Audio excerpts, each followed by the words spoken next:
If power can erase the law with a single command, then civilization was already kneeling long before anyone touched the ground. 30 seconds. That was all the time human cadet Ethan Carter had left before the execution protocol reached its final countdown. The enormous hall of Accord had never sounded so quiet. Thousands of cadets from more than 200 star systems stood in flawless formation beneath a vaulted ceiling woven from silver alloy and transparent crystal, where distant stars shimmered beyond the station's protective shield. Every polished floor panel reflected the pale blue emergency lights that pulsed across the chamber in slow, measured intervals, each flash synchronized with the countdown displayed above the central platform. 30, 29, 28. No one moved. No one whispered. Even the circulation vents seemed to soften into silence, as if the station itself refused to interrupt the moment. Ethan stood alone inside a circular field of white light at the center of the Academy's ceremonial floor. His dark Navy cadet uniform remained perfectly pressed despite the hours of interrogation that had brought him here. A small silver emblem rested above his left pocket, identifying him as a first-year exchange cadet from Earth. His blonde hair had fallen slightly across his forehead, but his posture never changed. Hands behind his back, chin level, eyes steady. Around him, rows of alien cadets watched with expressions that ranged from curiosity to disbelief. Some possessed luminous eyes that reflected the overhead lights like polished gemstones. Others hid behind expressionless helmets or translucent visors. Different worlds, different species. One shared expectation. They all believed the human would kneel before the timer reached zero. Commander Lyra Vale descended the marble-colored steps with measured precision, every metallic footfall echoing across the immense chamber. Her white skin seemed almost carved from moonlight beneath the station's cold illumination, while the silver trim of her command uniform shimmered with every movement.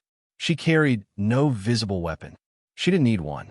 Authority traveled ahead of her like gravity itself. She stopped only a few feet from Ethan. Her calm voice carried effortlessly through the silent hall. Cadet Ethan Carter, this is your final opportunity. Kneel, and your record will be corrected. Refuse, and you will accept the Academy's highest disciplinary sentence. 22 seconds. Ethan looked directly into her pale gray eyes without hostility, without fear, and without even the slightest trace of defiance. He simply answered in a voice so ordinary that several cadets almost failed to hear it. Read page 11. A ripple of confused murmurs spread through the audience before dying almost instantly beneath the commander's raised hand. Lyra studied him for several long seconds. This is not the time for riddles. Ethan remained perfectly still. It's not a riddle, Commander. 19 seconds. Somewhere near the rear of the chamber, a nervous laugh escaped before being swallowed by the oppressive silence. A tall cadet from the Careth Dominion leaned toward his classmate and whispered, "Humans invent strange last words." Another quietly replied, "Maybe that's an Earth tradition." Ethan ignored them. His breathing remained slow and even.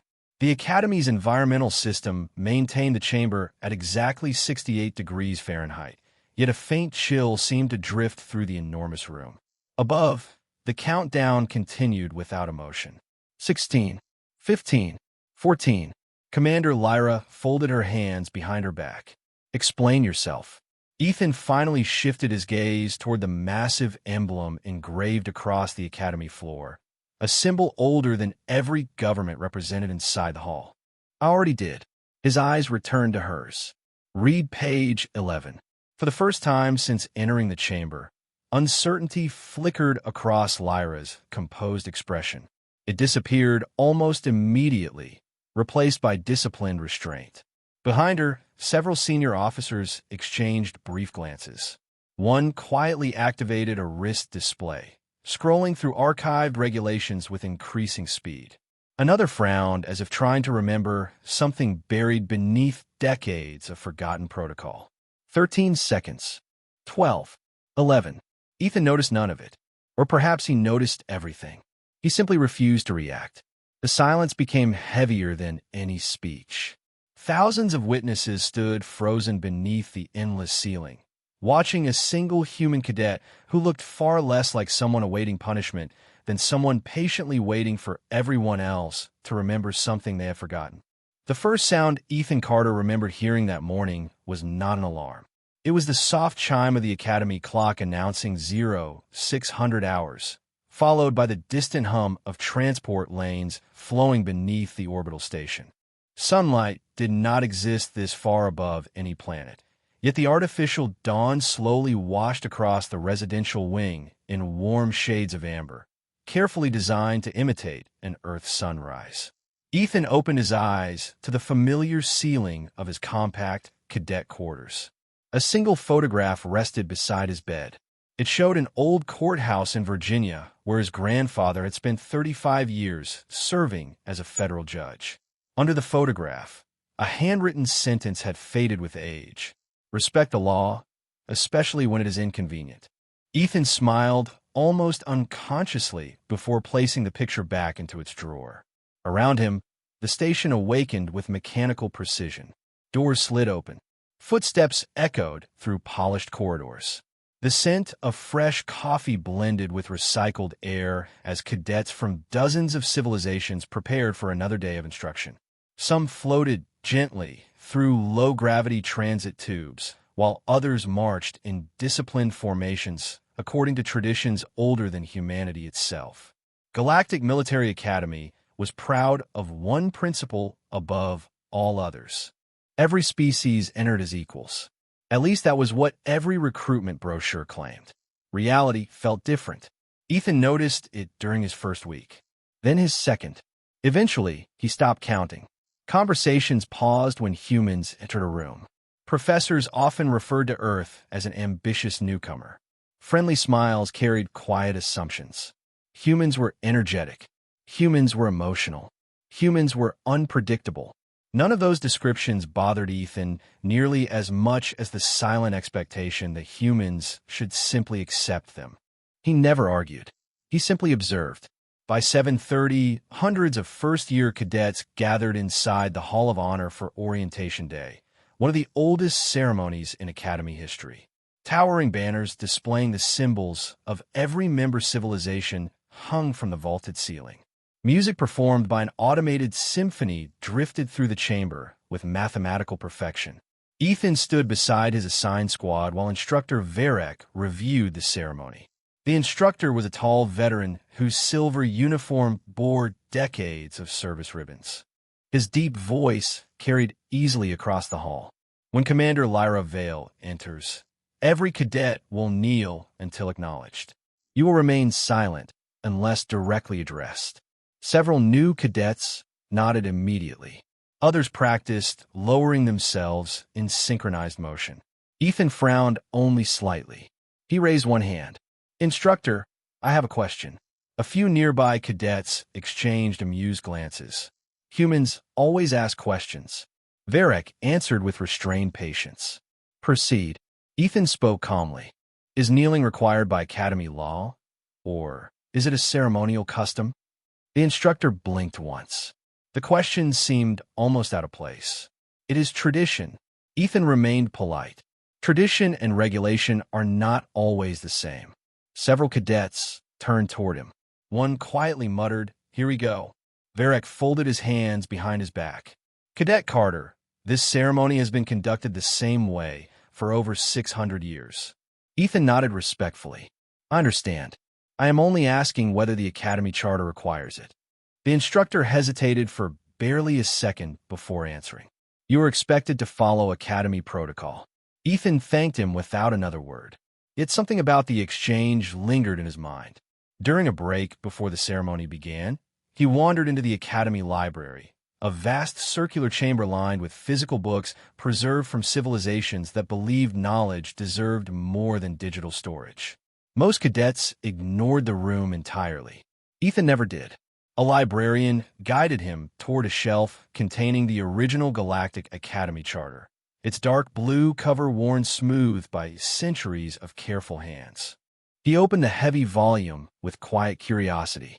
Dust floated through narrow beams of artificial sunlight as the pages turned beneath his fingertips. Page 7 described the founding principles. Page 8 outlined the duties of instructors. Page 9 listed the rights of member species. Page 10 explained cadet responsibilities.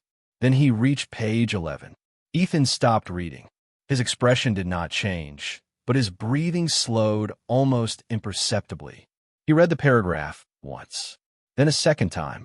Finally, he closed the book with extraordinary care, thanked the librarian, and returned toward the ceremonial hall, carrying nothing except a memory that would soon place an entire academy face to face with its own forgotten promise. Commander Lyra Vale arrived exactly at 0800. No announcement preceded her entrance. No ceremonial trumpet echoed through the chamber. The massive doors simply parted with a soft hydraulic whisper, and every conversation dissolved before it had the chance to finish. She walked with measured confidence across the polished floor, her silver-lined uniform reflecting the warm light pouring through the crystal dome overhead. Behind her followed a line of senior officers representing worlds that had shaped galactic history for centuries. Some wore flowing ceremonial robes stitched with luminous thread. Others carried simple uniforms decorated only by modest insignias earned through decades of service. Together, they formed a silent procession that seemed older than memory itself. Instructor Varek stepped forward first and lowered himself onto one knee without hesitation. One by one, every officer followed. Then came the cadets. Thousands of boots shifted against the mirror-like floor in perfect synchronization. Fabric rustled. Armor plates clicked softly into place. An entire generation of future commanders lowered themselves before a single figure. Ethan remained standing. He did not glance left or right. He did not look toward the ceiling or the floor. His attention stayed fixed straight ahead, his hands resting naturally behind his back. The contrast lasted only a heartbeat before it became impossible to ignore. A single upright silhouette surrounded by an ocean of bowed heads. Several nearby cadets opened their eyes in surprise. One slowly raised his head, certain he had imagined it. Another whispered beneath his breath, "The human is still standing." The words spread through the formation without anyone intending them to. Commander Lyra noticed almost immediately. Her pace slowed, then stopped. The enormous hall seemed to lose every remaining sound except the distant vibration of environmental systems hidden inside the station walls. She studied Ethan for several silent seconds. There was no anger on her face, only curiosity sharpened by discipline. "Cadet," she said calmly, her voice carrying effortlessly across the chamber. "Do you refuse the ceremony?" Ethan answered without raising his voice. "No, Commander." Several cadets frowned in confusion. Lyra's expression remained composed. "Then why are you still standing?" Ethan met her eyes respectfully. "Because I have not yet taken the Academy oath." The sentence drifted through the chamber like a stone breaking the surface of still water. Instructor Varek immediately stepped forward. "Commander, the cadet misunderstands protocol." Ethan turned politely toward the instructor before speaking again. "With respect, instructor, I asked this morning whether the ceremony was required by Academy law or maintained by tradition." Varek stiffened slightly. "You were instructed to follow protocol." Ethan nodded. "I was." He returned his attention to Lyra. "I also reviewed the Academy charter." A faint crease appeared between the commander's eyebrows. Around the hall, several senior officers exchanged brief glances. The Academy charter was rarely mentioned during orientation day. Most cadets never opened it during their entire first year. Lyra folded her hands behind her back. "Which section concerns you?" Ethan answered with complete confidence. "Page 11. The words landed with surprising weight, not because anyone immediately understood them, but because of the certainty with which they were spoken. An elderly historian seated near the ceremonial platform tilted his head slightly, as if trying to remember a distant conversation from many years ago. A legal advisor quietly activated a tablet and began searching archived records. Another officer looked toward the Academy library visible through a glass corridor branching from the main hall. Commander Lyra remained silent. Ethan continued speaking in the same calm tone. The Academy was founded so that every civilization could learn under equal law before serving under military authority. An oath creates obligation. Before that oath exists, respect is offered freely. It cannot be compelled. The chamber grew even quieter. Nobody interrupted him. Nobody laughed. Even those who believed he was mistaken recognized that he was speaking from conviction rather than arrogance. The commander's voice finally broke the silence. "You believe the charter exempts you from this ceremony?" Ethan answered immediately. "I believe the charter protects every first-year cadet equally, regardless of species." Somewhere within the upper observation balcony, an Academy archivist hurried toward the historical records vault. Another officer quietly requested access to the original founding documents. None of those movements escaped Lyra's attention. She realized something unusual was unfolding. Whether the human was correct or hopelessly mistaken no longer mattered as much as one undeniable fact. He had not refused out of pride. He had refused because he believed the Academy itself had forgotten one of its own promises. And for the first time that morning, Commander Lyra Vale found herself wondering whether the quiet young cadet standing before her had discovered something that generations of officers had simply stopped reading. The ceremony never resumed. Instead, an invisible current of uncertainty spread through the Hall of Honor, replacing the flawless rhythm that had defined every orientation day for more than 6 centuries. Commander Lyra Vale slowly turned toward the senior officers standing behind her. No order left her lips, yet they understood immediately. One officer departed through the Eastern Archive corridor, while another contacted the Academy Legal Office through a secure wrist communicator. The towering chamber remained frozen in disciplined silence. Thousands of cadets stayed exactly where they had been instructed, some still kneeling, others carefully lifting their heads just enough to watch history hesitate. Ethan Carter remained standing without shifting his weight. He had not won anything. Not yet. He had only asked everyone to verify what was already written. Nearly 4 minutes passed before the archive doors opened again. The sound was almost imperceptible, but every eye turned toward the elderly archivist crossing the polished floor. His silver hair framed a weathered face marked more by years of study than military service. In both hands he carried a thick blue volume reinforced with dark metal corners, its cover faded by generations of careful preservation. Unlike the digital copies stored throughout the Academy, this was the original printed charter signed by the institution's founders more than 600 years earlier. Dust shimmered briefly beneath the overhead lights as the archivist placed the heavy book upon a ceremonial stone pedestal at the center of the hall. No one spoke. Commander Lyra approached the pedestal herself. She rested one gloved hand upon the worn cover before looking toward the archivist. "Open it."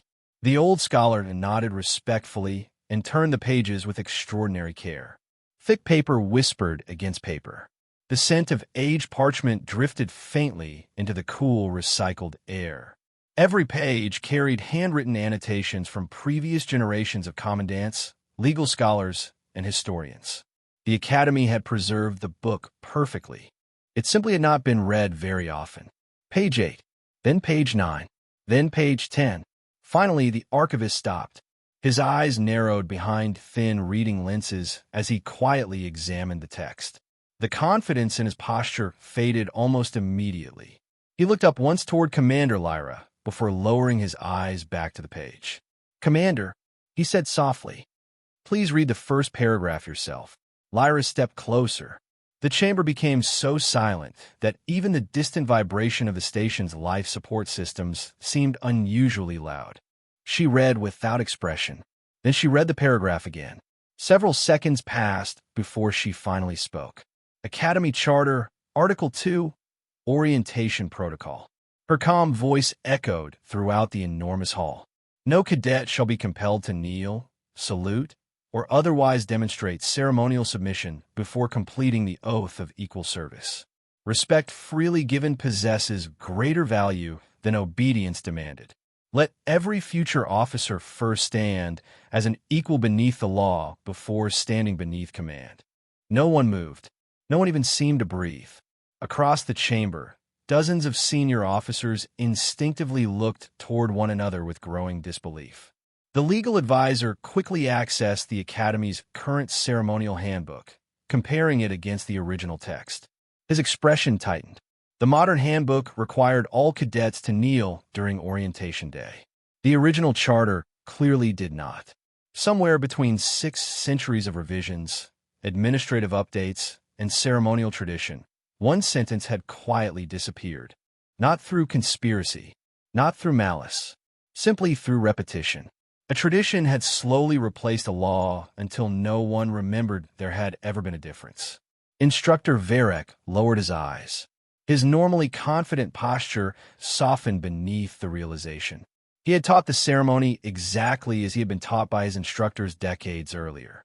Those instructors had done the same before him. None of them had questioned the wording because none of them had reopened the original charter. Ethan had. Commander Lyra closed the book with deliberate care. She did not immediately face the cadets. Instead, she continued looking at the weathered cover resting beneath her fingertips. It suddenly felt heavier than any command she had ever carried. Finally, she turned toward Ethan. The young human stood exactly where he had stood from the beginning, neither proud nor triumphant. His expression carried no satisfaction, only quiet patience.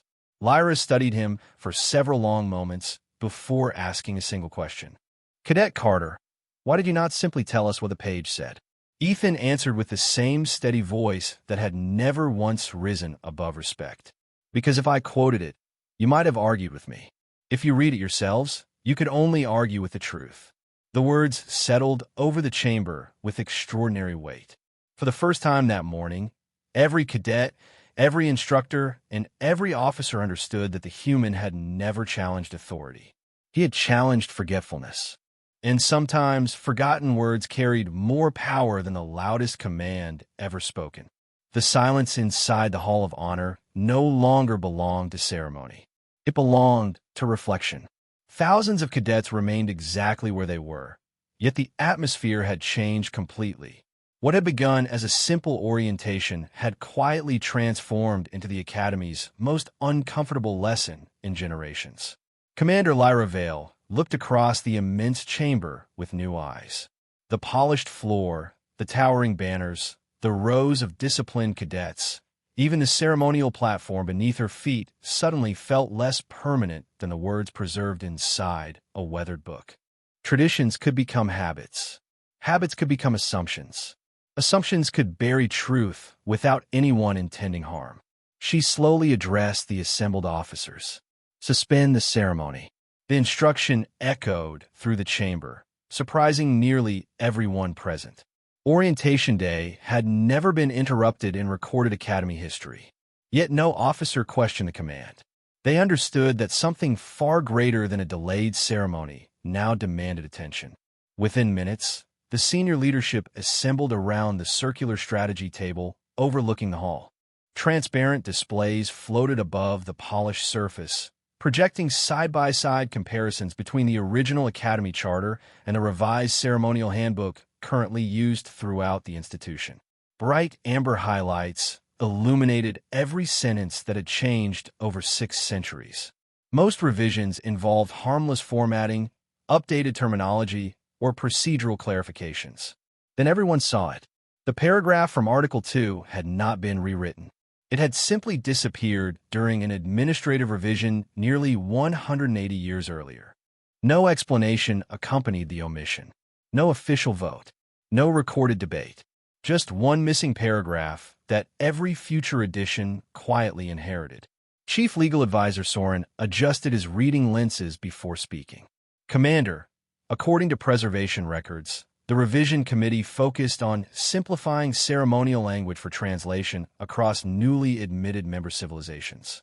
It appears the omission was classified as editorial rather than legislative." Another officer frowned, meaning no one intended to remove the protection. Soren nodded slowly. "Correct. They believed they were shortening repetitive wording. Unfortunately, The sentence they removed contained the legal distinction between voluntary respect and compelled submission. A thoughtful silence settled around the table. Instructor Varek stood near the rear of the room, his shoulders noticeably heavier than before. "For 30 years, he said quietly, I believed I was teaching the academy exactly as its founders intended. No one criticized him. There was nothing to criticize. Every instructor before him had done the same." Commander Lyra turned toward the observation window, overlooking the cadets waiting below. Ethan Carter remained standing calmly near the center of the hall, while officers quietly repositioned around him. Several alien cadets who had viewed him with skepticism only an hour earlier now watched him with open curiosity. He did not speak to anyone. He did not celebrate. He simply waited. Lyra noticed that detail more than anything else. Many people sought victory. Ethan appeared interested only in accuracy. Chief Historian Mirrodin finally broke the silence. "Commander, there's another consequence." Lyra faced him. The elderly scholar rested one hand upon the original charter. Every graduating class over the past 180 years participated in a ceremony that conflicted with the Academy's founding law. The weight of that realization settled over the room like cold winter air. No dishonor had been intended. Yet an institution built to preserve justice had unknowingly overlooked one of its own safeguards. Commander Lyra inhaled slowly before issuing her next order. "Restore the original wording to every official charter, every digital archive, every instructional handbook, and every orientation protocol before the next academy cycle begins." Soren nodded immediately. "Yes, Commander." "And publish a formal notice explaining the correction." One younger officer hesitated. "Commander, such an announcement could damage public confidence in the Academy." Lyra's gaze remained steady. "Confidence built upon concealed mistakes is not confidence. It is comfort." The room fell silent again. No one argued. Her words carried the quiet certainty of someone who had reached an unavoidable conclusion. Moments later, she descended the observation stairs and returned to the Hall of Honor. Thousands of cadets straightened instinctively as she approached the center platform once more. Ethan remained where he had always been. Commander Lyra stopped before him, not as an opponent, but as the highest representative of the institution they both served. Her voice remained calm, clear, and unmistakably sincere. "Cadet Carter, today you reminded this academy that law is not preserved by stone buildings, polished uniforms, or proud traditions. It survives only when someone is willing to read what others have stopped reading." Around the hall, hundreds of cadets lowered their eyes, not from shame, but from understanding. The lesson none of them expected to learn on their first day had become the one they would remember for the rest of their careers. News traveled through the Galactic Military Academy faster than any official announcement. Before the artificial afternoon lights shifted toward their softer evening spectrum, every classroom, laboratory, simulator, and training arena had already begun discussing the first-year human who had corrected the institution without raising his voice. Some stories grew larger with every retelling. Others became simpler. By sunset, one detail remained unchanged in every version. A single page had accomplished what arguments could not. Ethan Carter walked through the academy corridors, as he always had, carrying a small stack of navigation manuals beneath one arm on his way to his afternoon astrogation class. Nothing about his pace suggested he believed he had become important. He greeted instructors politely. He held open a maintenance door for an engineering technician balancing a container of diagnostic equipment. When another cadet accidentally dropped a collection of star charts across the corridor, Ethan knelt to help gather every sheet before quietly continuing toward class. Several alien cadets watched him with puzzled expressions. One finally approached. Her name badge identified her as Cadet Celine Eris from the Valoran Confederacy. She had witnessed the entire ceremony from the third formation row. "May I ask you something?" she said. Ethan smiled politely. "Of course." She hesitated before speaking. "Did you already know the commander would believe you?" Ethan shook his head. "No." "Then why risk everything?" He considered the question for several seconds before answering. Because if I only stood for the law when I knew I would win, I would not really be standing for the law. Celine remained silent. The answer seemed too simple, yet somehow impossible to dismiss. Nearby, several other cadets quietly joined the conversation without interrupting. A tall engineering student from the NORAC systems folded his arms. Were humans taught to question every order? Ethan smiled faintly. No, we are taught to understand the difference between an order and a principle. Good officers obey lawful orders. Great officers remember why the law exists in the first place. The group exchanged thoughtful glances. No debate followed. The conversation ended naturally, leaving everyone with more to think about than they had expected. Across the academy, Commander Lyra Vale spent the afternoon reviewing historical academy records with Chief Historian Mirden. Shelves extending nearly 40 feet toward the ceiling surrounded them, filled with documents preserved across 6 centuries. The historian carefully removed another worn archive box from storage. "Commander," he said quietly, "you should see this." Inside rested handwritten letters exchanged between the Academy's founders during the institution's earliest years. One faded page immediately captured Lyra's attention. The handwriting belonged to Admiral Cassian Holt, one of the original architects of the Academy. She read the passage slowly.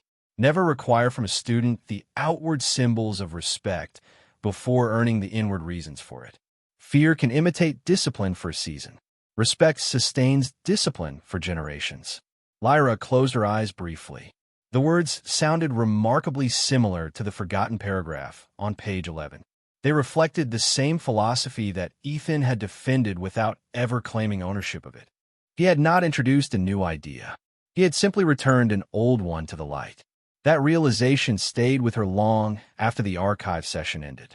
The following morning, every cadet assembled once again inside the Hall of Honor. This time, no countdown hovered above the central platform. No execution protocol. No tensión. The original Academy charter rested openly upon the stone pedestal where everyone could see it. Commander Lyra addressed the assembled students in a calm voice.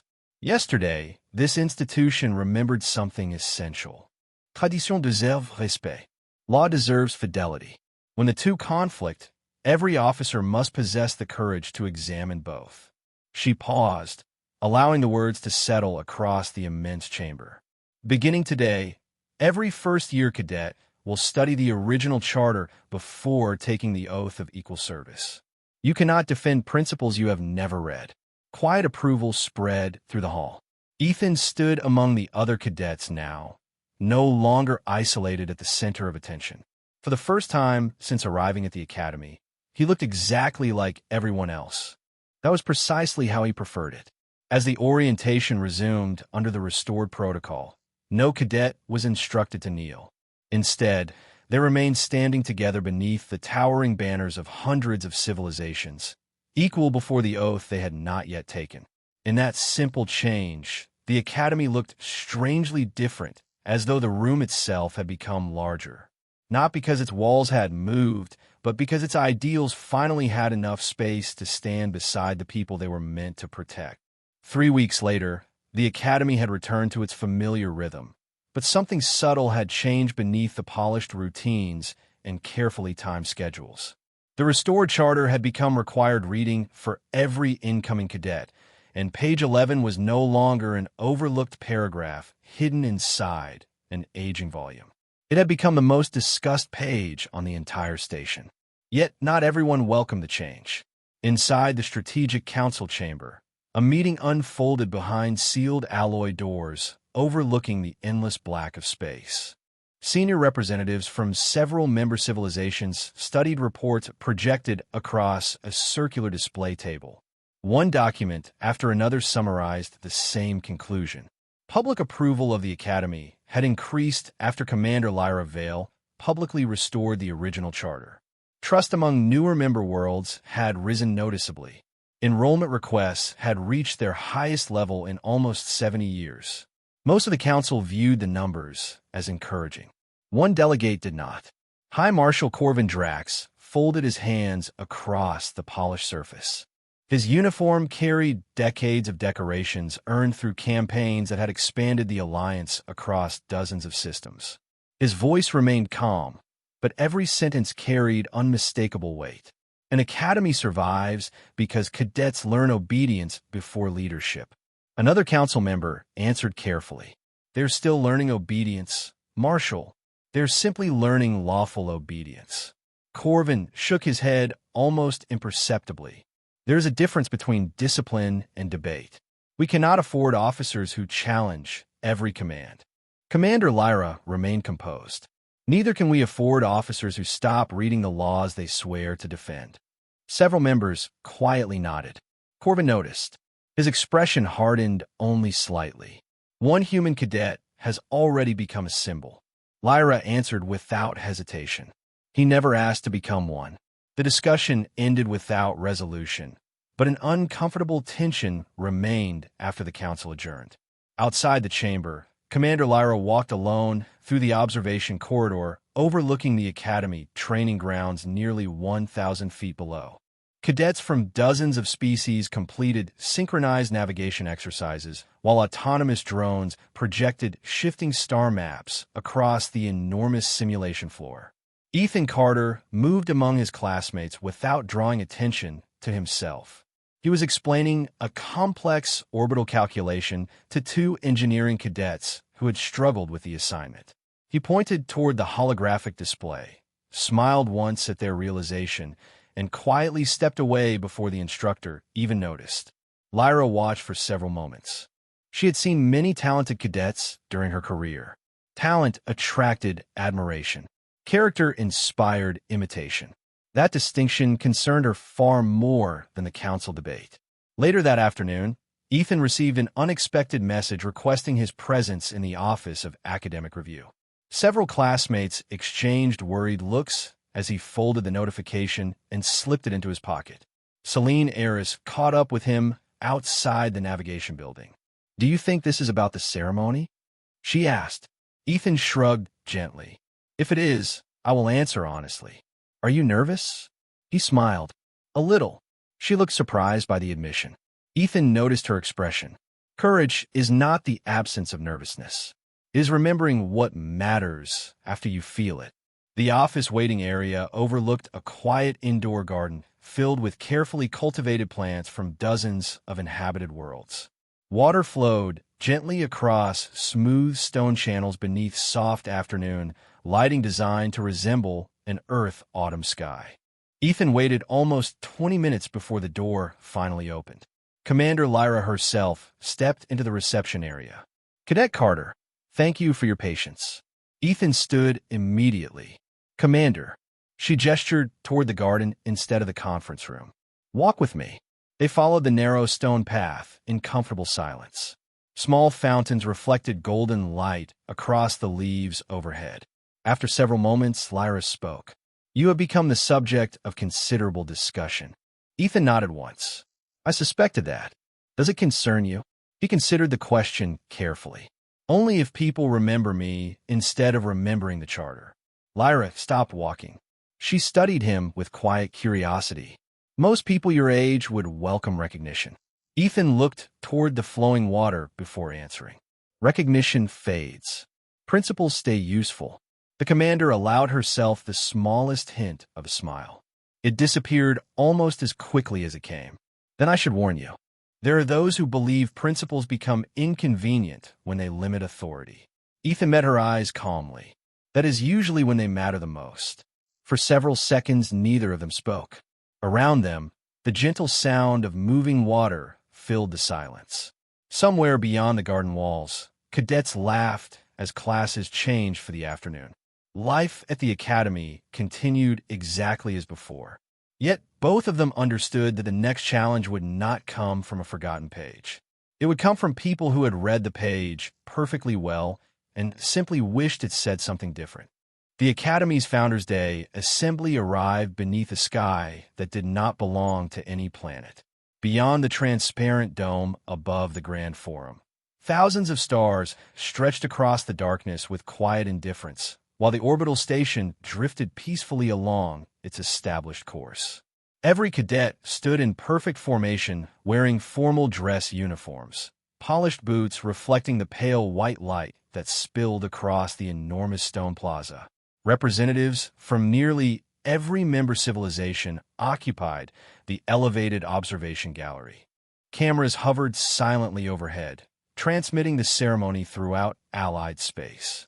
Commander Lyra Vale stood before the original Academy charter resting inside a transparent preservation case at the center of the platform.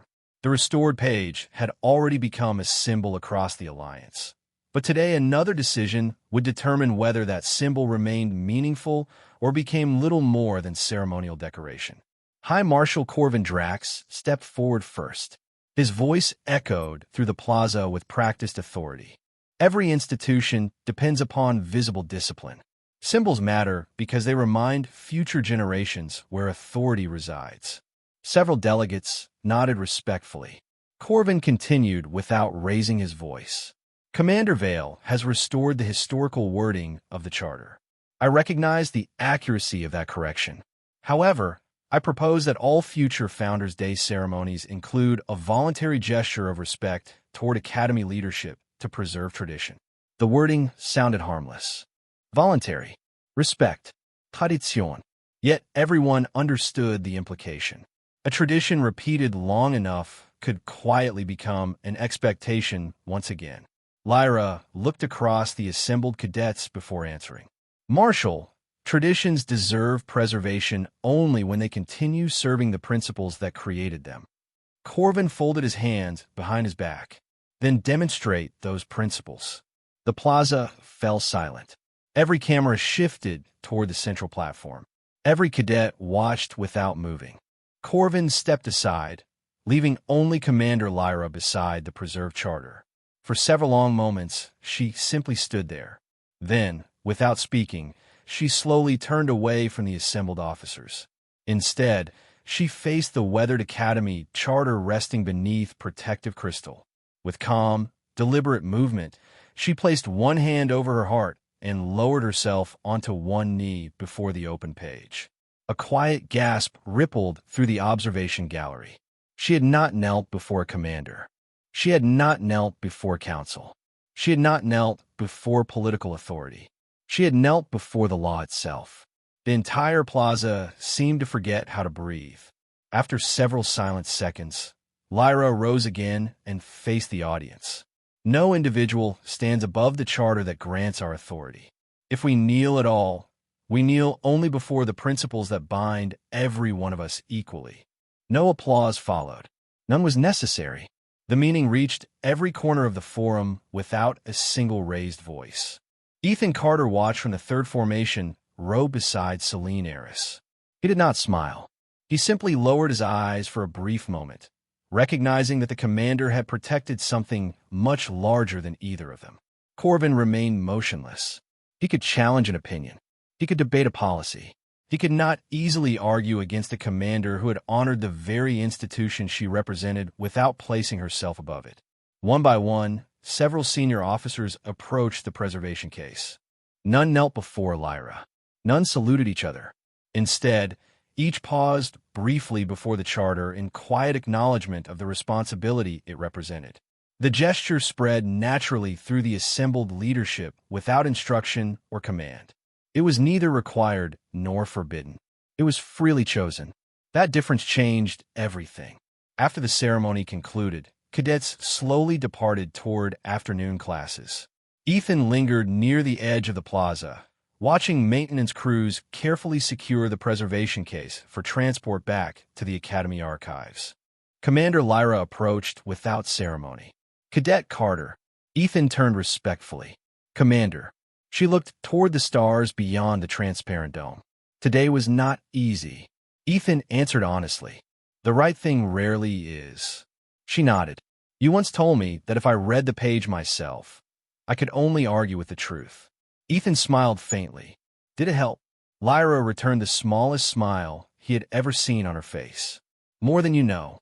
They stood together in comfortable silence while the station continued its endless journey through space. Around them, hundreds of cadets from worlds separated by light years walked toward their classrooms, carrying the same restored charter in their digital course libraries. Most would eventually become pilots, diplomats, engineers, explorers, and commanders. Some would forget names. Others would forget dates.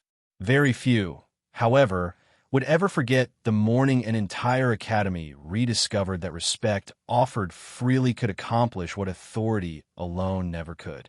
10 years later, new cadets still arrive at the Galactic Military Academy before sunrise, carrying the same mixture of confidence and uncertainty that every generation believed was uniquely their own. The station had changed in countless small ways. Navigation systems had been modernized.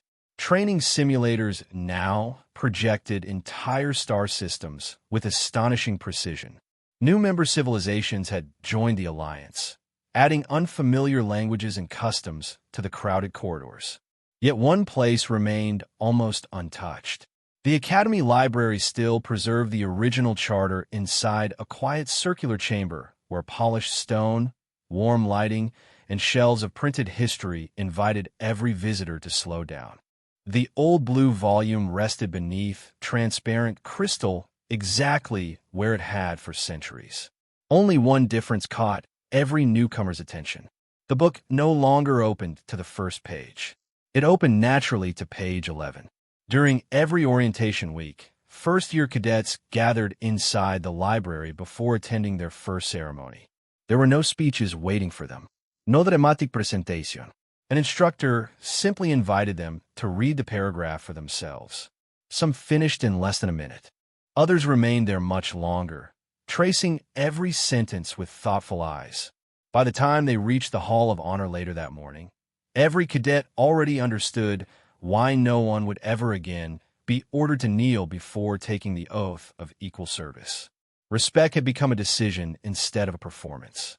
Commander Lyra Vale, now serving as Chancellor of the Academy, often observed those quiet moments from the upper gallery without announcing her presence.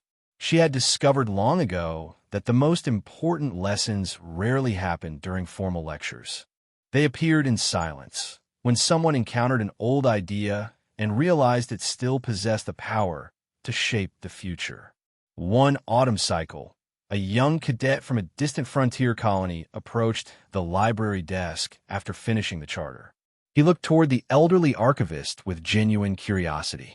"Who wrote the note beside page 11? The archivist smiled gently before pointing toward a small bronze plaque mounted beside the preservation case. It contained no portrait, no statue, no list of medals, only a brief inscription. One cadet reminded an academy to read what it had already promised. The young student read the sentence twice. What was the cadet's name? The archivist looked toward the upper gallery, where Chancellor Lyra happened to be standing quietly beside the observation rail. Their eyes met for only a moment before he answered. His name was Ethan Carter. The student waited for a longer explanation, but none came. Instead, the archivist simply returned to organizing old records while the young cadet looked back at the open charter. Somehow the absence of a grand story made the lesson even stronger. Years passed. Ethan graduated with honors, served across several exploration fleets, and eventually became known as a commander who listened carefully before giving orders and who read every document before signing his name. Those who served beside him often praised his judgment, but very few knew about the mourning that had quietly shaped his reputation. Ethan himself almost never mentioned it. Whenever someone congratulated him for changing Academy history, he offered the same simple reply. The history was already there. Someone only needed to turn the page. Long after Ethan's generation had moved into leadership, Commander Lyra sometimes visited the Hall of Honor alone after evening classes ended. The polished floor reflected the soft white lights overhead exactly as it had on the day everything changed. She could still picture thousands of cadets standing beneath the banners of countless civilizations. She could still hear one calm voice refusing to argue, refusing to boast, refusing even to explain more than necessary. Read page 11. For ordinary words, no angya, no accusation, no demand, only an invitation to remember. Outside the transparent dome, distant stars continued their silent journey across the darkness, untouched by the triumphs and mistakes of those who watched them. Inside the academy, another generation prepared to inherit responsibilities larger than themselves. They would learn strategy, engineering, diplomacy, navigation, and command. But before all of that, they would learn something quieter. Power could issue commands. Tradition could shape habits. Fear could influence behavior. Yet none of those could replace the quiet strength of a principle honestly remembered. And somewhere within the turning pages of an old blue book, beneath the gentle glow of library lights and the patient silence of history, one forgotten promise continued waiting for every future officer who cared enough to read it.